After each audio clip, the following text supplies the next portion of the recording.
گزشتہ کل جو میں نے روحانی اور جسمانی خطرناک بیماریوں سے بچنے کا جو نبوی نسخہ بتایا تھا، عربی جملے آپ کی زبان سے میں نے پڑھوا دیے تھے، نکلوا دیے تھے، تاکہ نبی کی زبان سے نکلے ہوئے جملے ہماری زبانوں پر آ جاویں۔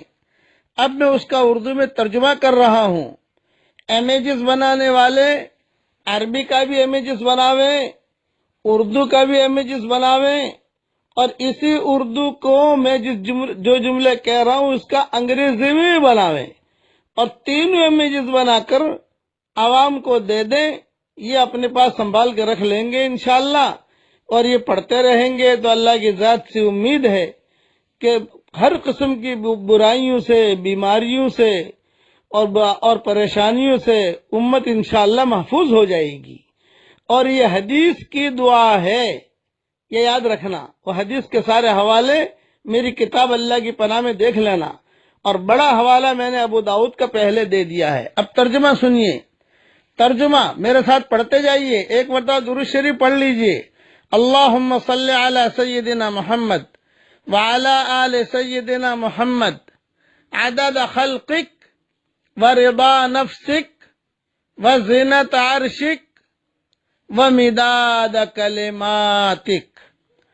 گزشتہ کل جو دعا عربی میں پڑھائی تھی لمبی تھی، اب اس کا اردو ترجمہ پڑھوا رہا ہوں۔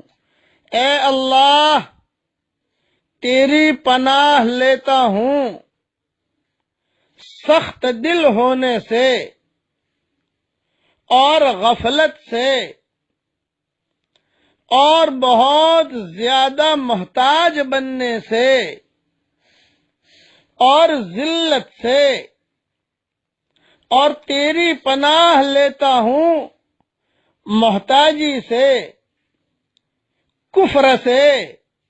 سبحان اللہ، نبی کبھی کافر نہیں ہو سکتا، لیکن حضور صلی اللہ علیہ وسلم کہتے تھے کہ اللہ تو مجھے کافر مت بنانا۔ کتنی بڑی چیز ہے۔ ابراہیم علیہ السلام کہتے تھے کہ اللہ مجھے اور میرے بیٹے کو اسماعیل کو تو بتوں کی پوجا پاٹ سے محفوظ رکھنا۔ کتنی بڑی چیز ہے۔ آدمی کو ہر وقت اللہ تعالیٰ سے ڈرتے رہنا چاہیے۔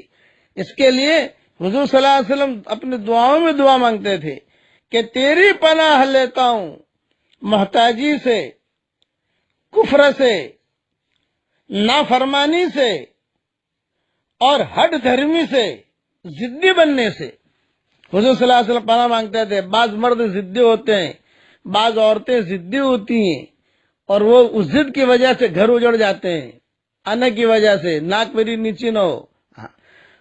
تو حضور صلی اللہ علیہ وسلم پناہ مانگتے تھے کہ اللہ مجھے ہٹ دھرم مت بنانا، مجھے نافرمان مت بنانا، اور اللہ شہرت سے اور دکھاوے کے لیے عمل کرنے سے، اور تیری پناہ لیتا ہوں بہرے اور گنگے ہونے سے، جسم پر سفید داغ پڑنے سے، مجنون بننے سے، اور کوڑ کی بیماری سے، اور اے اللہ جتنی خراب بیماریاں ہیں ان سب سے میں تیری پناہ لیتا ہوں۔ امیجز بنانے والے بیچ میں تو میں نے تھوڑی تشریح کر دی ہے سمجھانے کے لیے، لیکن میری کتاب اللہ کی پناہ ہوگی صفحہ نمبر 26 میں میں نے ترجمہ کر دیا ہے، وہ ترجمہ دیکھ کر جو ہے امیجز بنا دے، انگلش میں بنا دے۔ یہ حدیث ابو داؤد میں ہے، ابن حبان میں ہے، مستدرک حاکم میں ہے۔ یہ 3 حوالے میں نے دے دیے، اس لیے اس کا خوب اہتمام کیجیے۔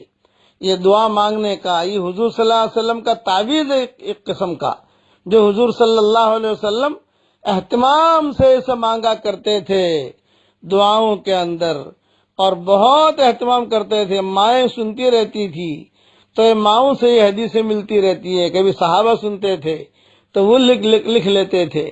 اللہ تعالیٰ ان ساری بیماریوں سے، ان ساری جو حضور صلی اللہ علیہ وسلم نے تعویذات مانگی، ان سب سے اللہ تعالیٰ ہم سب کی پوری حفاظت فرمائے، اور قیامت تک کے آنے والی ہماری نسلوں کی بھی اللہ تعالیٰ حفاظت فرمائے۔ آمین آمین۔ والسلام علیکم ورحمۃ اللہ وبرکاتہ، وآخر دعوانا ان الحمد للہ رب العالمین۔